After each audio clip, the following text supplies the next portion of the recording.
Bien. Perfecto.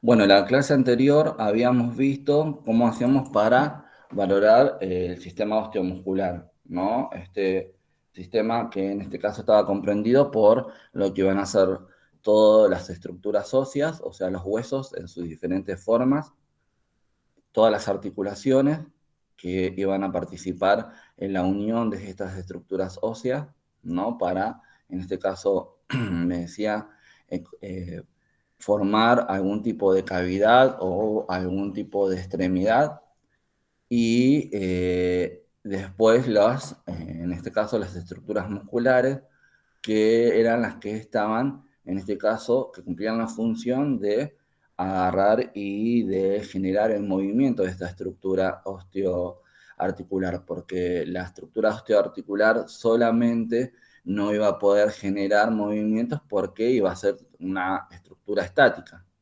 Para que sea dinámica, para que pueda moverse, para que pueda trasladarse, para que pueda llegar a generar movimientos, tenía que tener la participación de los músculos, que los músculos, me dice, se iban a contraer debido al estímulo nervioso, ¿no?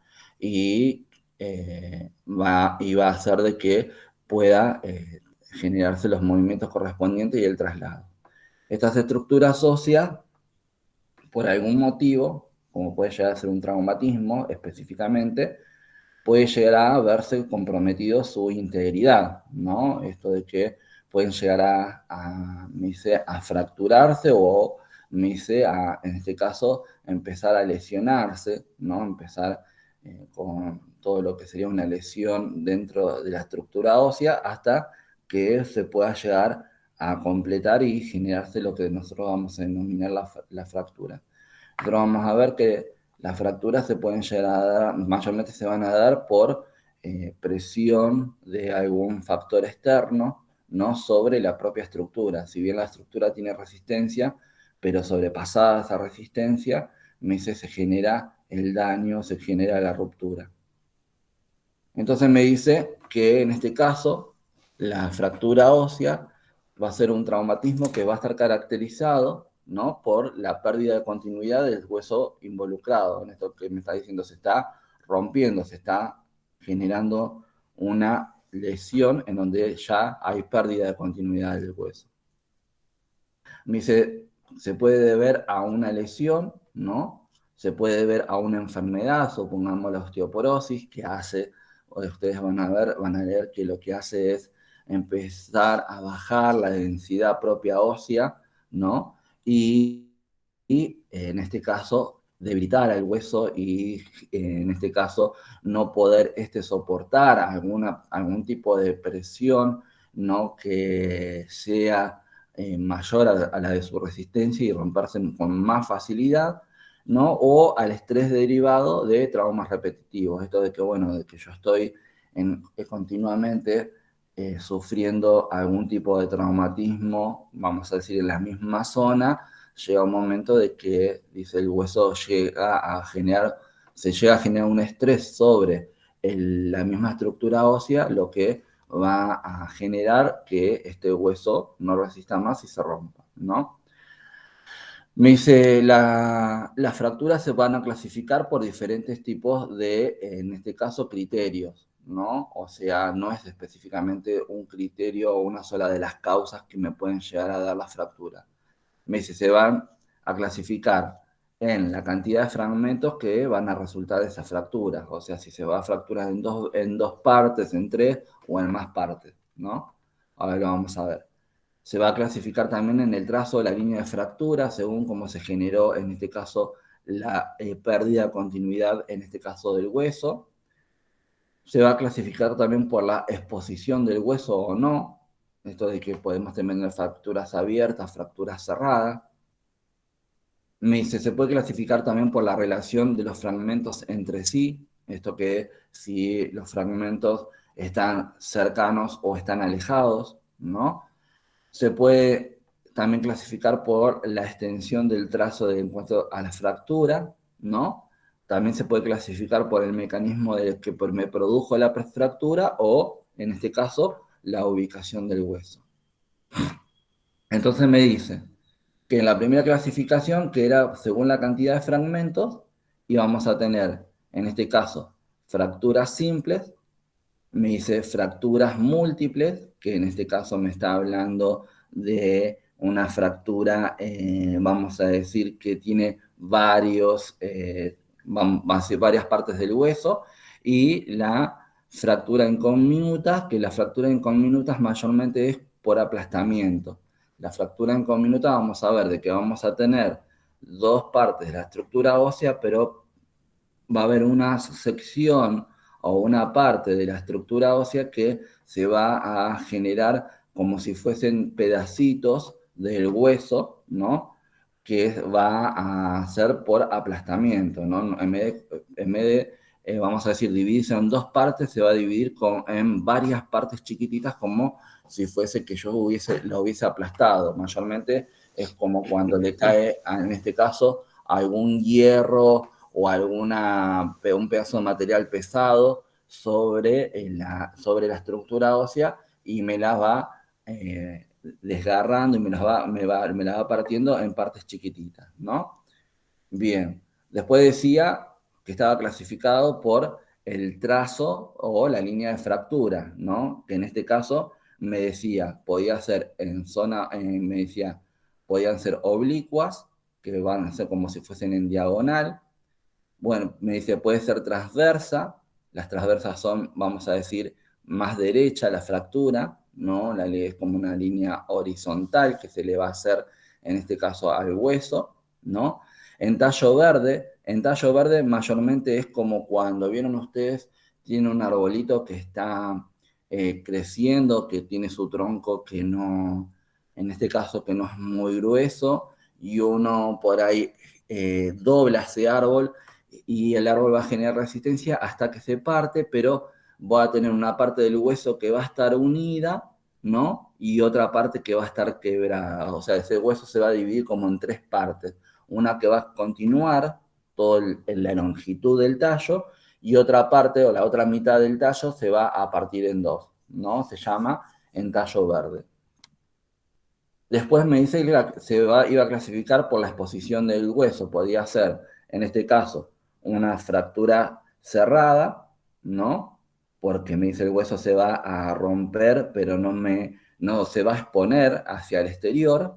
Y las fracturas abiertas o expuestas, que es en donde, en este caso, la fractura se genera y el propio hueso me genera lesión sobre los tejidos, ¿no? Haciendo de que, en este caso, una apertura hacia el exterior y se va a ver expuesto la estructura ósea. Yo la voy a poder ver. Habitualmente no se ven en cualquier otra fractura en este caso se clasifican como cerradas. Mayormente, ¿qué tipo de fracturas son estas? Supongamos las que se realizan en los traumatismos por caídas, supongamos en las motos, ¿no?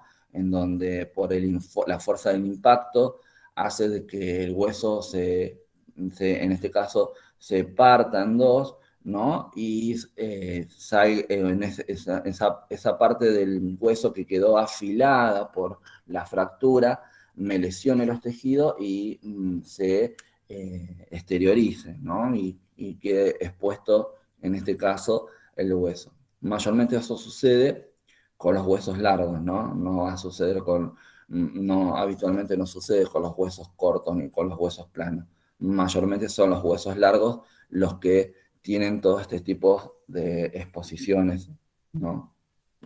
No sé si llegan a ver acá, en este caso, el último hueso, que está en este caso representada la fractura incomminuta, que decíamos esto, ¿no? Que por ahí en la anterior no se veía, en donde voy a tener dos estructuras, ¿no? Vamos a decir, óseas enteras, vamos a decir, y otras que se fragmenta, vamos a decir, se fragmenta en varias partes, ¿no? Y a eso se lo va a llamar incomminuta, que mayormente es por aplastamiento. Bien, me dice que en este caso, en las fracturas abiertas o expuestas, se va a romper en este caso la piel y que me va a recubrir la zona de la fractura, por ende se va a ver toda lesión en todos los tejidos, ¿no? Y este tipo de fracturas lo que me trae aparejado son una serie de complicaciones, no por la lesión que me está generando, ¿no? Como por ejemplo, una de las complicaciones más frecuentes que se dan en ese tipo de fractura son las infecciones, ¿no? ¿Por qué? Porque mayormente no solamente me genera el hueso de la lesión sobre los tejidos, sino que al exteriorizarse tiene contacto o toma contacto con algún elemento externo, ¿no? Como puede ser polvo, suciedad, ¿no? O microorganismos que van a estar sobre la piel, y cuando se llegue a generar, vamos a decir, la reposición de ese hueso y para generar una reparación, mayormente esos microorganismos me pueden generar, en este caso, un proceso infeccioso que si yo no tomo una conducta preventiva ante eso, que sería la colocación, que ahora vamos a ver, la administración de antibióticos profilácticos, seguramente se me va a generar un proceso infeccioso. Me dice, otra de las complicaciones que me pueden llegar a dar las fracturas expuestas van a ser las hemorragias, porque decimos me va a lesionar todos los tejidos, incluyendo los vasos sanguíneos, ¿no? De la zona. Entonces puede llegar a ser de que en este caso me corte alguna vena o alguna arteria que se vea comprometida en la zona de la fractura, y el paciente pueda generar, se pueda generar en el paciente una hemorragia o con una consecuente, en este caso, complicación hemodinámica del paciente según la cantidad de sangre que pueda llegar, en este caso, a perder. Recuerden de que en este caso, bueno, para que realmente sea una hemorragia importante, en donde me comprometa el estado hemodinámico del paciente, tiene que ser una arteria, en este caso, de buen calibre, ¿no? En este caso, si yo tengo lesionado entre una arteria y una vena, mayormente la vena no me va a generar una hemorragia tan excesiva, a no ser que sea una vena de también muy buen calibre, pero si se lesiona una arteria por en la presión que se genera por el paso de la sangre dentro de las arterias, ustedes ya conocen bien el tema, me va a generar una pérdida de sangre mayor, y por ahí sí verse comprometido la volemia y el gasto cardíaco del paciente. Por eso es importante ver en dónde se resulta la lesión y cuáles son los vasos que están comprometidos. Y me dice también, otra de las complicaciones van a ser las lesiones en las estructuras vecinas del hueso roto. Mayormente, supongamos, si es un hueso de las extremidades, no más que tejido muscular no va a haber, pero supongamos si llega a ser una costilla, ¿no?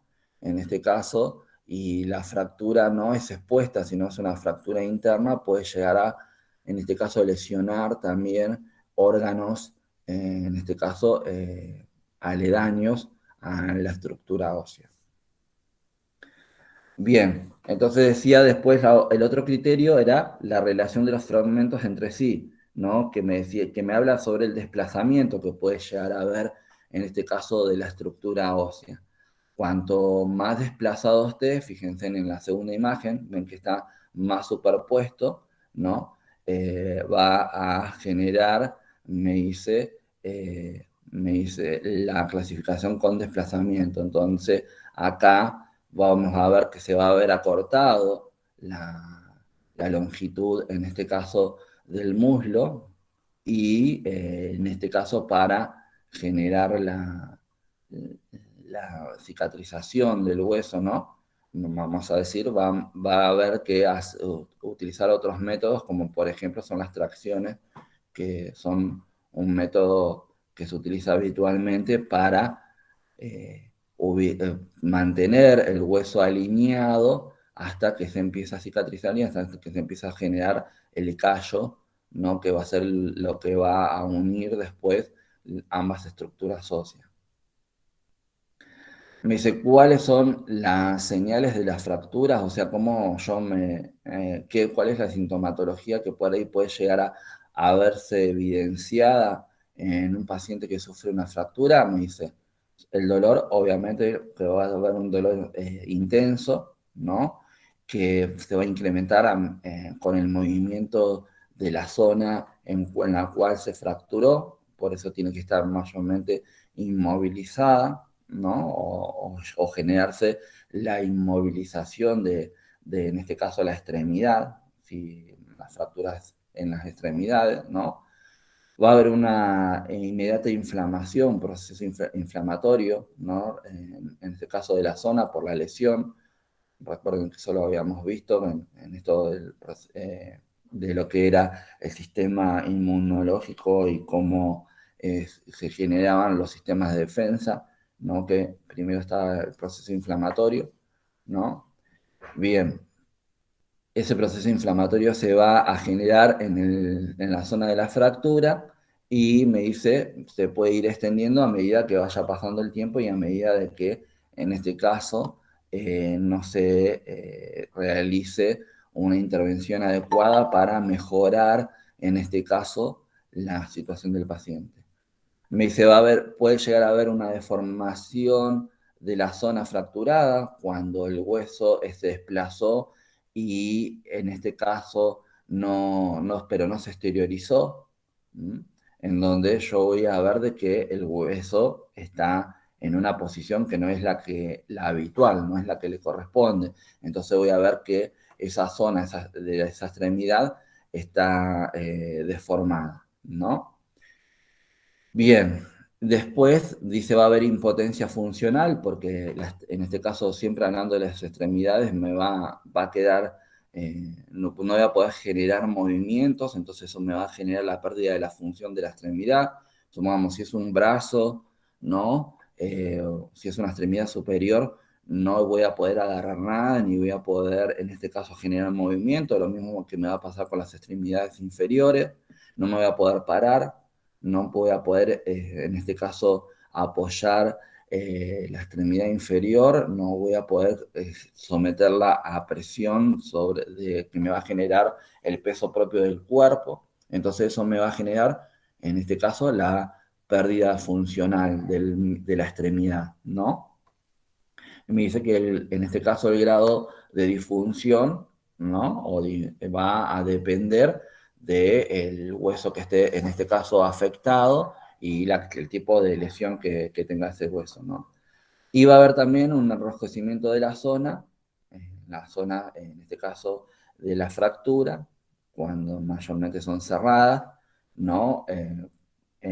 Por la consecuente realización del hematoma por la ruptura de los tejidos, ¿no?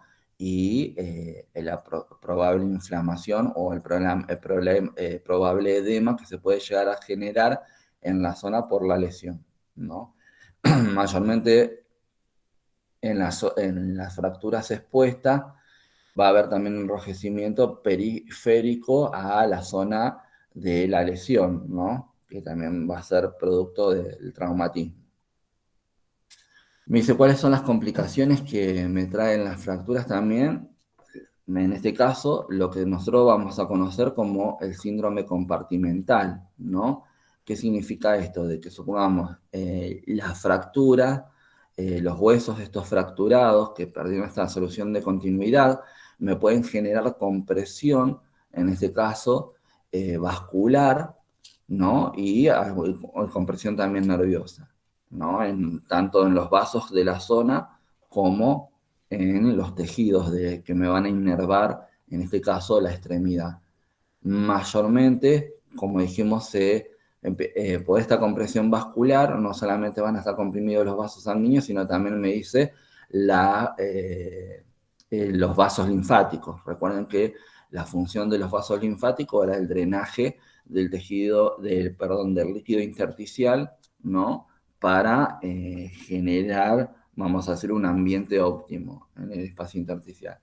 Y me dice, por el proceso inflamatorio, la compresión que se va generando, la extremidad va a empezar a inflamarse, pero va a llegar a vamos a decir, a un determinado momento en donde esa inflamación va a empezar a ser retenida por la piel, ¿no?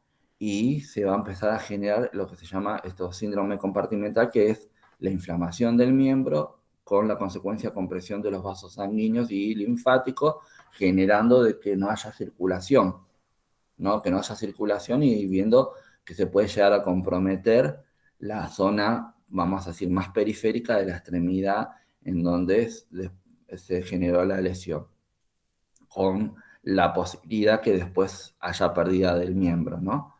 En este caso, habría que hacer una debridación para liberar, como cuando vimos con el paciente gran quemado, para generar la descompresión del miembro y que darle tiempo a que haya vamos a decir, un receso de ese proceso inflamatorio y que todo vuelva a la normalidad. Dice, va a haber posibilidad de lesión en las partes blandas cercanas, ¿no? Por la propia acción de la estructura ósea. Puede haber hemorragia, como dijimos anteriormente, por la ruptura de los vasos sanguíneos. Puede haber shock a causa del dolor, ¿no? Este shock, ¿se acuerdan que habíamos visto las diferentes clasificaciones de shock? Estarían clasificados como un shock neurogénico, ¿no? Que es por el dolor. Bien, puede haber infecciones en las fracturas abiertas, que ya lo habíamos dicho, puede haber embolia grasa. Me dice, ¿cómo se genera la embolia grasa? Ustedes lo van a leer ahí, que me dice, recuerden de que dentro de los que son los huesos largos, había un canal, ¿no? Y en ese canal teníamos lo que era la médula ósea roja en las epífisis de los huesos, ¿no? Pero en el canal medular, vamos a decir, del hueso, a medida que va pasando el tiempo, se va transformando en lo que era la médula amarilla, ¿no? Que iba a ser todo componente lipídico. Bueno, cuando se rompe el hueso, ¿no? Me dice, se va a generar una compresión también dentro del canal medular óseo, lo que va a hacer de que esos lípidos que van a estar constituyendo esta médula ósea amarilla, tengan la posibilidad de ingresar a los vasos sanguíneos y en este caso, empezar a circular por todo lo que es el sistema cardiovascular y después generarme algún tipo de obstrucción arterial en alguna arteria de menor calibre. Después tenemos la trombosis venosa profunda, ¿no? Que pasa exactamente lo mismo, pero en la zona de las venas, ¿no? En donde puede haber una obstrucción por algún coagulito que se puede llegar a generar por la ruptura de esos vasos sanguíneos y la consecuente coagulación que puede llegar a haber. Y el proceso de infección por esto que habíamos dicho de la posibilidad de que la zona se vea contaminada, no solamente por los gérmenes propios que hay sobre la piel, sino por los microorganismos con los cuales puede llegar a tener contacto esta estructura ósea si se desplaza hacia el exterior y me genera lo que sería una fractura expuesta. Dice, nosotros tenemos que saber, porque muchas veces nosotros nos vamos a encontrar con que con un paciente que ya por ahí está institucionalizado, ese paciente que ya que está sometido a una cirugía reparadora, ese paciente que ya tiene resuelta vamos a decir, está resuelto su traumatismo óseo. En donde vamos a tener que tener ciertos cuidados de enfermería, pero me habla también sobre qué hacer cuando nosotros estamos por ahí, vamos a decir en la calle o en este caso en nuestro hogar o en donde sea, para agarrar y cómo hacemos, qué debemos hacer y qué no debemos hacer para brindar la asistencia a esa persona, ¿no? Y me dice, frente a una posibilidad de traumatismo óseo, me dice que no debo hacer, no debo mover a la persona, ¿no? Porque dijimos, cuanto mayor movimiento tenga, en este caso la zona, mayor va a haber un incremento mayor del dolor. Dice, no vamos a aplicar calor. ¿Por qué? ¿Qué pasa con el calor? Si nosotros aplicamos calor, va a generar en este caso mayor movimiento circulatorio, porque me genera vasodilatación. Me dice, no vamos a colocar ninguna pomada antiinflamatoria ni ningún analgésico en ese momento. No vamos a, en este caso, a tratar de reducir ninguna lesión. Esto que me dice, bueno, veo una fractura expuesta o veo que el hueso se desplazó y lo trato de acomodar. No, eso le va a corresponder, en este caso, al servicio de emergencia y en el momento, cuando en el momento que tratan de, en este caso, inmovilizar el miembro con los elementos que tengan en la ambulancia, lo puedan realizar en ese momento por el tema del shock que se puede generar por el dolor en el paciente en el momento y las posibles lesiones también que se pueden llegar a generar eh, cuando yo trato de acomodar esa estructura ósea, ¿no? Y me dice, tampoco vamos a tratar de reintroducir el fragmento del hueso visible. O sea, si está expuesto, lo dejamos expuesto porque tiene que haber todo un tratamiento de contaminación de ese hueso, ¿no? Para poder reincorporarlo a su lugar. Me dice, ¿qué es lo que debemos hacer entonces? Vamos a activar el sistema de emergencia, ¿no? En este caso, llamar sí o sí al SAME.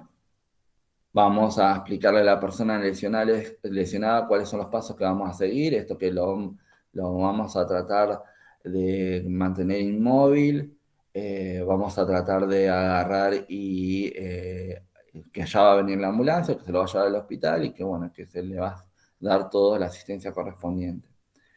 Vamos a tratar de que, en el caso que sean en los miembros superiores, dice, se aconseja de que si las fracturas son en los miembros superiores, tratar de sacarle todos los elementos que contenga el paciente en ese momento, ¿no? Obviamente con el consentimiento de la persona, los anillos, las pulseras, los relojes, ¿por qué? Por el tema del edema que se puede generar, ¿no? Y las posibles lesiones que me pueden llegar a generar estos elementos cuando el miembro esté, en este caso, inflamado.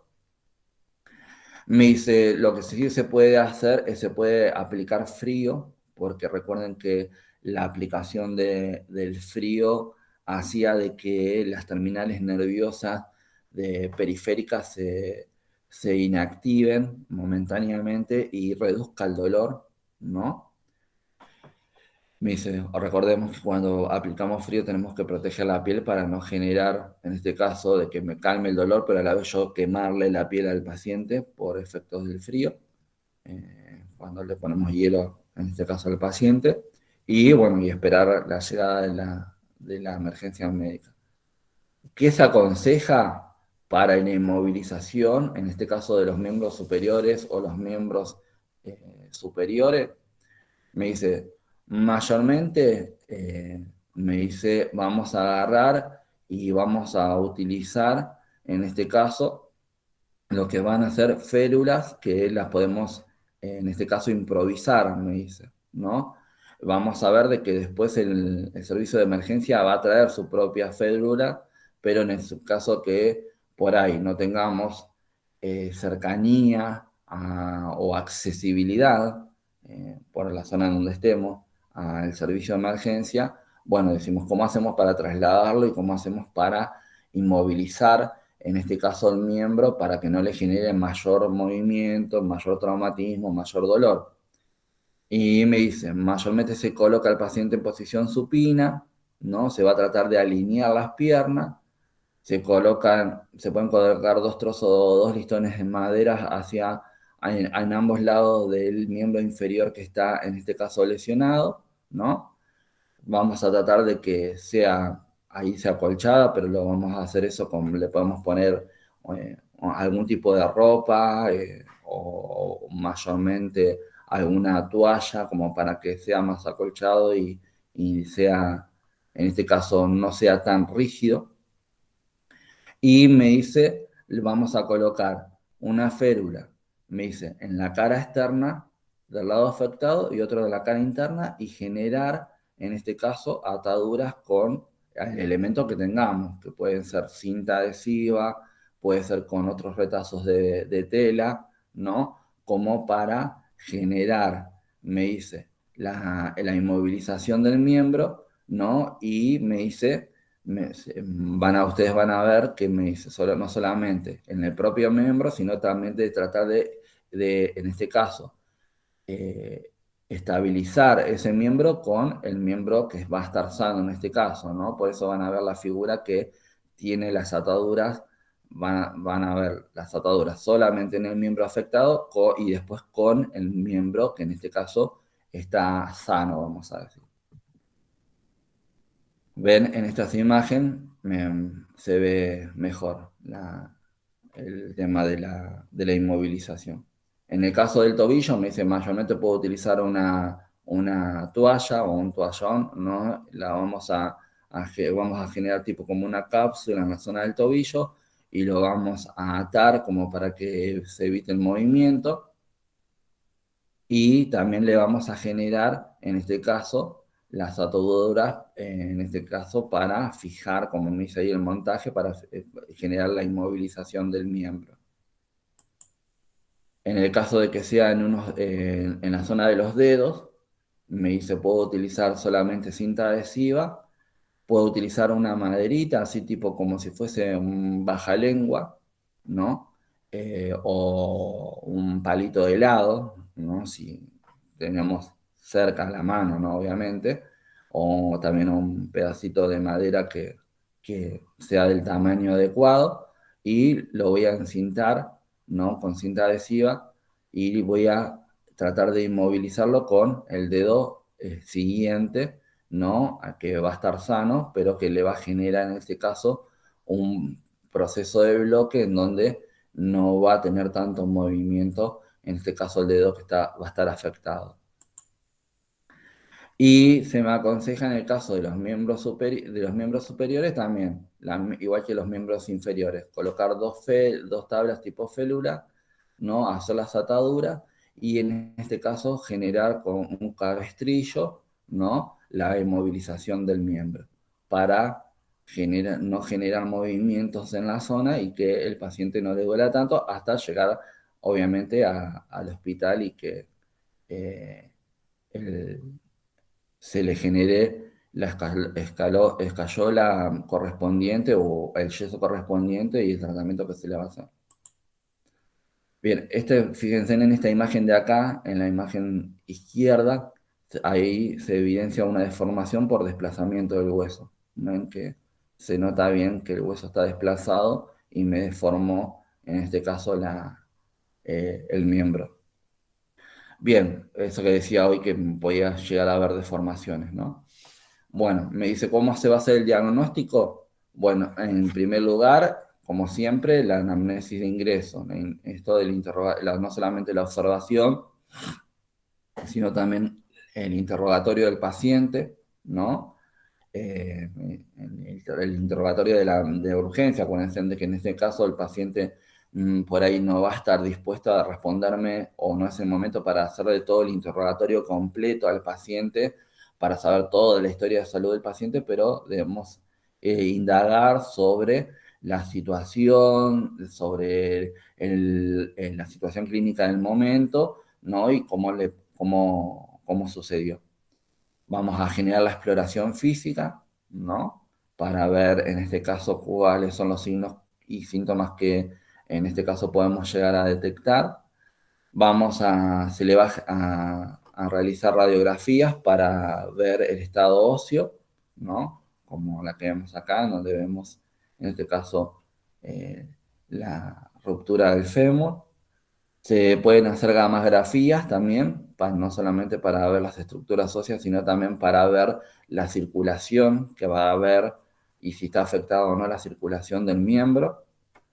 Se va a generar, en este caso, se va a también controlar un hemograma para ver, en este caso, si hay algún tipo de modificación en los glóbulos rojos, o en este caso en el hematocrito, porque recuerden que me está diciendo puede haber una fractura, esa fractura me puede lesionar vasos, se me puede generar una hemorragia, y muchas veces la hemorragia puede ser interna y no verla. Y me dice, vamos a agarrar y también me dice, se sugiere, en este caso, las pruebas de coagulación para ver si el paciente tiene tiempos de coagulación adecuados para que no haya posibilidad de que se generen hemorragias. En cuanto al tratamiento, me dice, lo primero que vamos a tratar de hacer es tratar el dolor para evitar el shock neurogénico, ¿no? Eh, Me dice, ¿qué tipo de analgésicos se pueden utilizar? Van a ser de los más simples, ¿no? De los AINES, los antiinflamatorios no esteroides, ¿no? Hasta los narcóticos como pueden llegar a ser la nubaína, ¿no? O en el supuesto caso, el tipo de opioides que tengan en ese momento la institución para poder trabajar, ¿no? Tramadol, nubaína, morfina, lo que sea, ¿no? Dice, se va a tratar de que, como el paciente va a quedar mucho tiempo inmovilizado y va a estar mucho tiempo encamado, en el caso que supongamos que sea una lesión de las extremidades inferiores, el paciente va a empezar a modificar sus hábitos evacuatorios. Entonces me dice, se va a empezar a generar un tratamiento para, en este caso, que el paciente tenga un tránsito intestinal acorde y que no se me genere una constipación y que después se me complique el tema de la movilización de intestino del paciente con todo el cuadro supongamos, de la tracción que pueda llegar a tener o del yeso que pueda llegar a tener el paciente. Se le va a dar protectores gástricos, como a todos los pacientes, la antibiótico terapia profiláctica para evitar las posibles infecciones, cuando en el caso dijimos que la fractura era expuesta. Me dice, se le va a dar anticoagulantes preventivos, porque si el paciente, todos los pacientes, recuerden, todos los pacientes que son en pacientes encamados, requieren, en este caso, anticoagulantes preventivos para evitar algún tipo de oclusión arterial por algún trombito que pueda ya estar dando vuelta en la sangre. Me dice, se le puede hacer una reducción cerrada, ¿no? Se le puede enyesar al paciente, porque se me dice escayola. Recuerden que las escayolas son los yesos, lo que nosotros decimos el yeso. Se le puede colocar en caso de desplazamiento, dijimos, ya sea de la cadera, del fémur o del hueso que en este caso que esté comprometido, se le puede hacer lo que se va a llamar tracción, que se va a agarrar, se va a poner una fijación sobre la parte de la extremidad que está sana, con un peso, para que me mantenga siempre estirado la extremidad y pueda tener un acercamiento óptimo esas dos partes de la estructura ósea y se puedan, en este caso, generar el callo de forma adecuada sin que haya después una malformación. Se puede generar la cirugía reparadora también para colocar, en este caso, algún tipo de prótesis o tornillos, como le quieran decir. Y me dice que también dentro del tratamiento está lo que se llama la estimulación ósea eléctrica para, en este caso, mejorar, ¿no?, la cicatrización de ese hueso. Bien, eso era lo que quería que ustedes vean en cuanto a el tema que tienen que leer, ¿no?, en la clase de hoy. Bueno, igual creo que tenían que leer no solamente fractura, sino también amputación, los diferentes tipos de amputación y cómo sería el tratamiento, como, vamos a decir, situaciones clínicas más frecuentes dentro de lo que sería el área de internación. Ustedes después van a ver ahí que también habla sobre los esguinces y habla sobre otros, en este caso, trastornos o complicaciones, pero por ahí, supongamos, el esguince es más de tratamiento ambulatorio que en el área de internación, ¿no?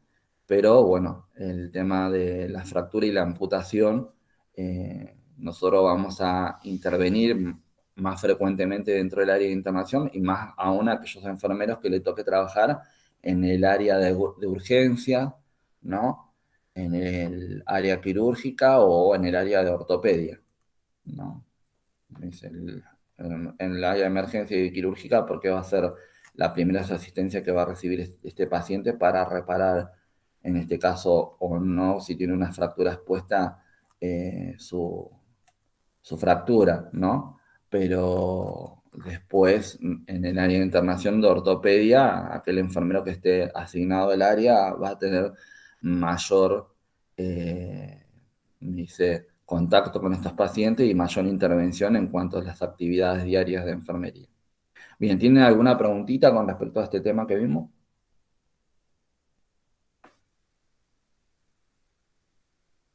No, nadie. Martín, ¿Cómo andas, profe? Buen día. bien, vos. Bien. Una consulta. ¿La trombosis, cómo se detecta? Mayormente la trombosis, cuando vos tenés una trombosis periférica, te vas a dar cuenta porque la extremidad va a empezar a, en este caso, a tener signos característicos como por ejemplo el enrojecimiento de la zona, va a haber aumento de la temperatura de la piel, no vos vas a comparar, vas a hacer la palpación de la piel y en la zona que va a estar enrojecida y vas a ver de que va a estar más caliente, que vamos a decir que la otra piel que no está enrojecida. Puede llegar a haber edema, ¿no? Puede llegar a haber en este caso falta de palpación del pulso periférico, ¿no? Por eso me habla de trombosis, en este caso profunda. Trombosis porque puede ser arterial o profunda, o Claro. venosa, quiero decir. Perfecto. De esa manera vos vas a poder detectar de que hay una trombosis. Ese mismo trombo puede viajar por todo el torrente, digamos, se puede Sí, en alojar en cualquier realidad punto del cuerpo. siempre lo que describe la anatomofisiología de que habitualmente nosotros dentro de nuestro sistema circulatorio hay trombos dando vuelta. Eh, o sea que se van generando por algún tipo de situación. Lo que pasa que muchas veces no me generan ningún tipo de daño hasta que no obstruyen, vamos a decir, o una arteria o una vena de menor calibre, ¿no? En donde pueden llegar a impactar porque por ahí salen de la circulación en donde están dando vuelta por estos vasos sanguíneos de gran calibre y pasan a uno de menor diámetro y hasta que impactan con alguna obstrucción, ¿viste? Como cuando habíamos visto la arteriosclerosis coronaria o que me iba a generar lo que era el infarto o el paciente o que el trombo siga dando vuelta y me obstruye por ahí una venita que en este caso esté mal funcionando, ¿viste? Como, por ejemplo, las propagandas de las cremas supuestamente para para el tratamiento flebótico, ¿viste? En donde me dice, bueno, un problema de circulación de las venas y bueno, ¿no? Ahí puede llegar a ser de que ese trombo pase por esa zona de esas venas que están, en este caso, mal funcionantes y te las termines de obstruir. Entonces te va a generar, en este caso, un trombo venoso, ¿no? Y con la consecuencia de que ese no va a haber un drenaje adecuado. En cambio, si es en una arteria, lo que te va a generar es de que no haya una buena irrigación del miembro. Por eso Claro. es aconsejable, dentro de lo que son el método de exploración física, generar la palpación, ¿no? No solamente para ver, detectar cambios de temperatura de la piel y todo, sino también para palpar los pulsos periféricos, que es una evidencia importante de que si hay algún tipo de obstrucción arterial, en este caso. Perfecto. Muchas gracias, profe. No, no. ¿Alguna preguntita más? Bueno, lo que les quería avisar también, chicos, que el 24, viernes, me voy a fijar de vuelta, viernes, sí, viernes 24 sería el próximo parcial, ¿no? Así que vayan estudiando todos los temas de las clases anteriores, ¿no? Esperen que me fijo desde que ¿Cuándo va a ser la fecha, profe? para los chicos, viernes 24 de septiembre. Sería el tercer parcial y después nos quedaría un cuarto Esperen, que me estoy fijando. ¿Desde qué tema les digo ya?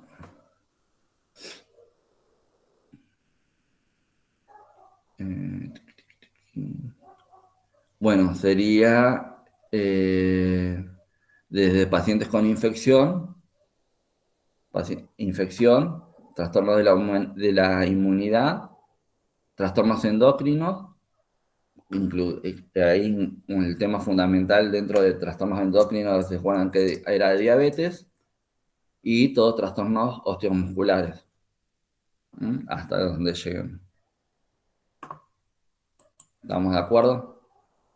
Ya, Y esto que vimos de fractura también va a incluir en el examen. sí, sí. Hasta, por eso le digo, todo lo que sería trastornos osteomusculares. O sea, hasta la clase que viene ingresaría todo. Perfecto. Bueno, profe. Bueno, chicos, Gracias. recuerden de que la grabación de la clase se la voy a adjuntar después por el código de YouTube, un código de YouTube, un enlace de YouTube a la clase que está publicada en la plataforma para que aquel que la quiera ver la pueda ver. Gracias. Ok, profe. Un buen fin de semana y nos estamos viendo. Nos vemos, profe. Gracias, profe. Gracias.